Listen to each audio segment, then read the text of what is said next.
علیکم ورحمۃ اللہ وبرکاتہ۔ اعوذ باللہ السمیع العلیم من الشیطان الرجیم، بسم اللہ الرحمن الرحیم۔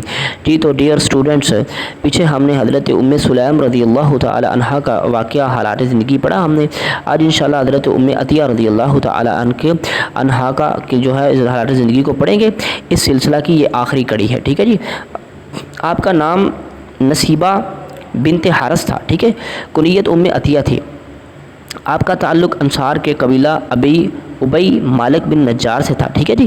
حضرت عطیہ رضی اللہ تعالی عنہ ہجرت مدینہ سے قبل مسلمان ہو گئی تھی، ٹھیک ہے جی۔ حضرت عطیہ رضی اللہ تعالی عنہ عہد رسالت میں 7 معرکوں میں شریک ہوئی، ٹھیک ہے جی۔ 7 جنگوں میں انہوں نے شرکت اختیار کی نبی الاسلام کے دور میں، ٹھیک ہے، جن میں وہ مردوں کے لیے کھانا پکاتی تھیں، سامان کی حفاظت، مریضوں کی تیمارداری اور زخمیوں کی مرہم پٹی کرتی تھی، ٹھیک ہے۔ تو 8 ہجری میں نبی کریم صلی اللہ علیہ وسلم کی صاحبزادی حضرت زینب رضی اللہ تعالی عنہ کا انتقال ہوا، ٹھیک ہے جی۔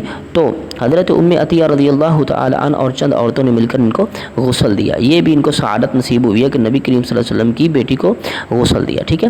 حضرت عطیہ رضی اللہ تعالی عنہ نے چند حدیثیں بھی روایت کی ہیں، ٹھیک ہے۔ حضرات صحابہ کرام اور تابعین کرام ان سے میت نہلانے کا طریقہ سیکھتے تھے، میت کو نہلانے کا جو ہے طریقہ بھی سیکھتے تھے۔